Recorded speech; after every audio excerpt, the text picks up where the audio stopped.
Welcome back to the channel.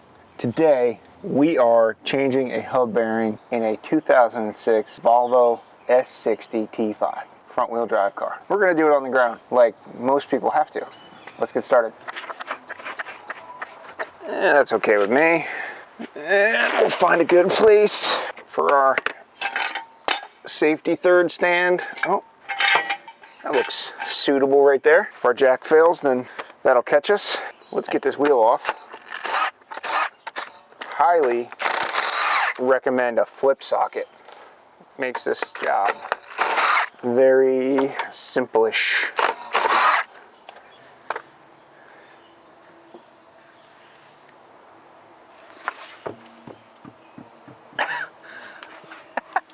It's gonna hit your car. That went pretty far.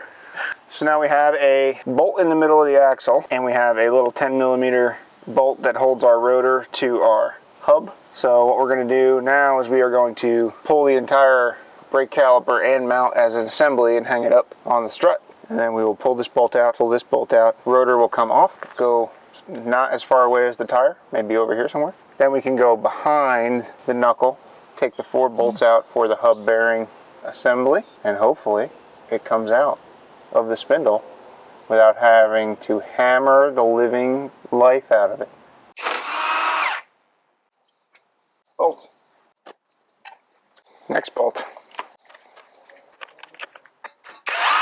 A little bit overkill for a 10mm, but hey, that's how we do it. Oh, I need to see what size these are. What bolt are you looking at? Or what I'm looking at the caliper mount bracket bolt. 15-ish? They are 15, yeah. These 2 bolts, and then there's 4 bolts for the hub. Loosen them both up first, and then you can take them completely out, because if you take one completely out before loosening the other, then it'll spin the whole mount away on you.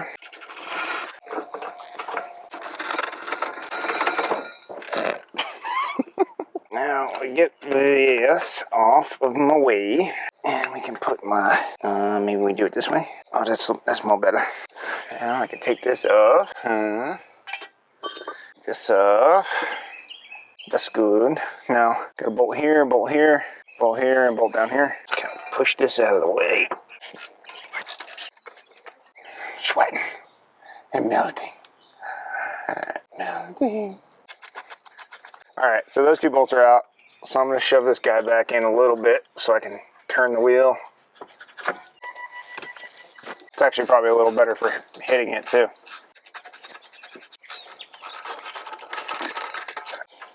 Oh, okay. There it goes.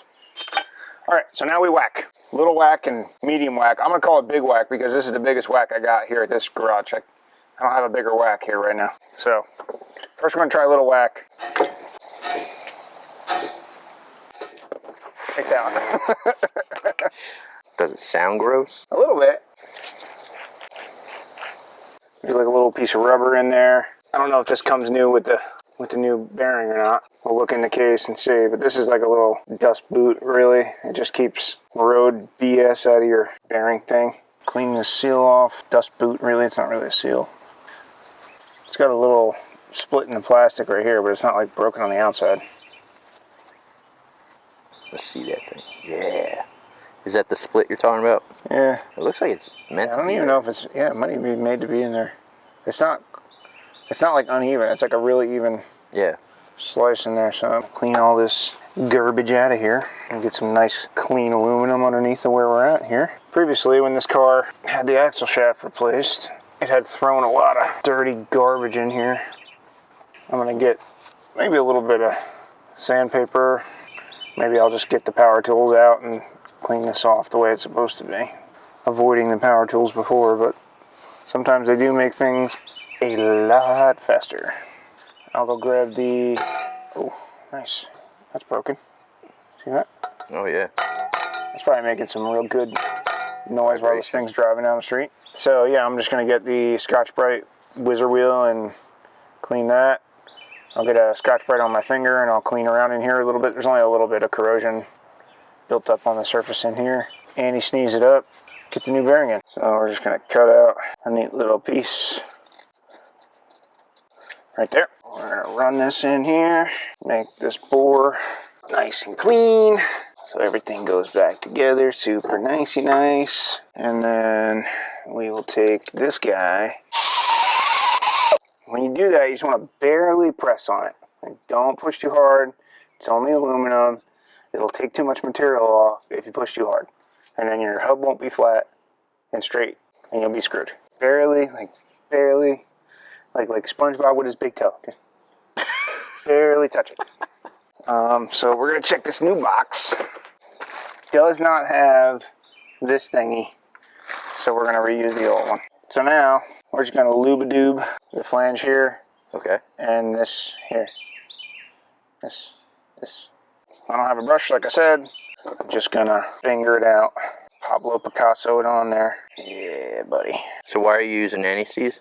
Because this is steel and the knuckle is aluminum, or aluminium as the guys on the other side of the pond would say. And dissimilar metals cause a reaction when exposed to water known as electrolysis, which is what makes corrosion happen up in here and makes this thing never come apart ever again. And here in the northeast of the US, we got a corrosion problem. Everything rusts, everything corrodes, we hate it, and we spend lots of money as a collective every year to prevent corrosion.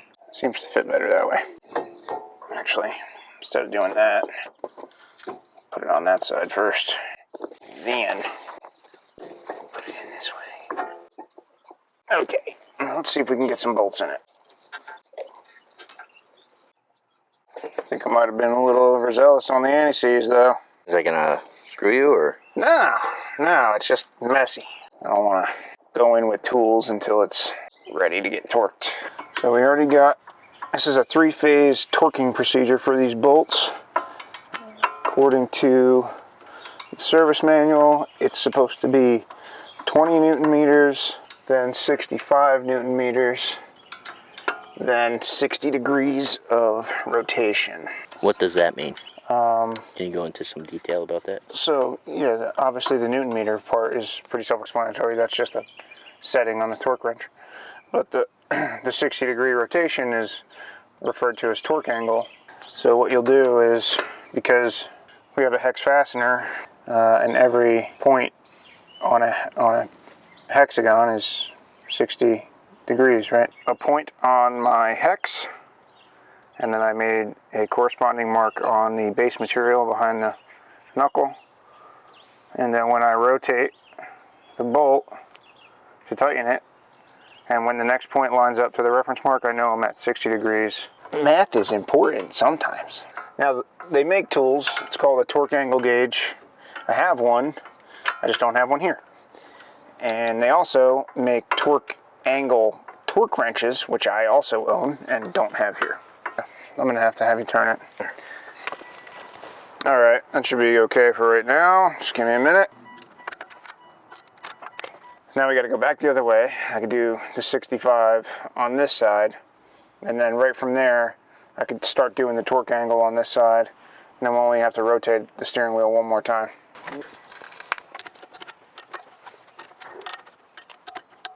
All right, so I got my silver Sharpie back here. I'm just gonna mark the heads of the bolts. Actually, that doesn't even work because there's so much dang brake dust back there. I'll probably have to scratch it with a knife. There we go. That's nice and visible. Better? Oh, yeah. Okay, that one's tight. On to the next one. Ooh. Yeah, baby. All right, need one more of those and that'll be good. That's it for that one. Uno más. Can slide our axle spline back in like that. We can put our center bolt in, which is 26 Newton meters and then 60 degrees on that one. So you'll be able to see me do the torque angle on this one. So we gotta go drop the torque wrench down to 26, or I can go to, yeah, I'm gonna go lower. I'm gonna go 25.7. So we'll torque it to that. There's our 25.7. at our pointer, and we'll put another mark there on the washer, and we'll put another mark out here just in case the washer decides it's going to turn. So now we're going to rotate it, and once this point over here gets to that dot, we'll be at 60 degrees. Hopefully the axle doesn't spin in the process, which it might. And actually we can prepare for that. We can go just like this, thread a couple of those in there, wedge this in there like that and hold it. And now we can turn a little bit more. There it is. So yeah, now we'll slap the rotor back on. In the past, applied anti-seize here to the hub. Maybe I'll do a little bit on this one. So you can kind of see here on the hub how there's a dip in this section right here. You can see here how there's like a little raised section at the outer perimeter and the inner perimeter of the hub. You can see there's two corresponding areas. So if we apply a little bit of anti-seize, prevent any electrolysis from happening in between there. You know, some more metal dissimilarity there. We'll examine the rotor. Looks like I didn't touch it or get any grease on it. So we're just gonna slap her on there. Like so. We'll get our little baby retaining bolt back in there. Because this uses lug bolts instead of lug studs, right? Yeah. There's nothing sticking out of the hub to keep the rotor from rotating on the hub while you're putting the wheel on. Okay. If that bolt's not there. Yeah, all right. So what would happen to you is when you go to put your wheel on and you go to line it up, sometimes it could grab the rotor and spin it on the hub, and now the rotor's going to block. Yeah, rotor's going to block you from getting into the threaded holes. So they only use one. Yeah. Okay. Because it doesn't do anything strength-wise. It's just a locator. Okay. Because once the wheel is torqued down, all your torque is being transferred basically through this lug bolt into this cone and into the wheel. Okay. Thank you. All right. So yeah, now we can get this little dude on the back. Goes on just like this. This is your steering stop. Back down on there. And just try to get our bolts started. And the bolts are started, and then we'll torque these. Then we can put the wheel back on and go for a road test. Dang it. Alright, so that is kind of in position. Throw one of these lug bolts in there. Start that fingy tight. We'll put the car down on the ground. We'll use the real torque wrench and torque the wheels. And we will set it down. Still a little bit of weight on the jack. I'll get the torque wrench and we will torque the wheel. So I got our torque wrench set to 100 foot-pounds. I'm going to be quite honest, I don't know what the torque spec is for this car. I torque all my aluminum wheels to 100 foot-pounds on cars. Is there a reason? It's a number that makes my brain happy. And I've never had a wheel come off, and I've never had a brake rotor wobble. Where's the wood? What? Oh, the wood. Knock on wood. So that's that. Obviously, you can see the severe outer edge wear on this tire. Overall, the tire itself is very low on tread because this car needs an alignment desperately. After I did all the front end work, I don't have the ability to do my own alignments here. I don't have a $20,000 alignment rack. And I also don't do tires. Take it somewhere, get tires in alignment, should be cherry. But we're gonna go drive it and make sure the hub bearing noise is gone. We'll probably cut to that. Okay. How's it feel? I mean, it gets it. Feels like it gets it. That was like not even half throttle. Feels great, sounds great. Alright guys, that is going to be it for our hub bearing job on our Volvo S60 2006 version. It drove great. It's nice and quiet. I think the customer's going to be pretty happy. Pop the hood, check a couple fluids, make sure it's good to go. Until we meet again, like, share, subscribe if you like me, or if you don't like me, send me to somebody who you want to annoy. Thanks. Oh my God, it's getting in my face.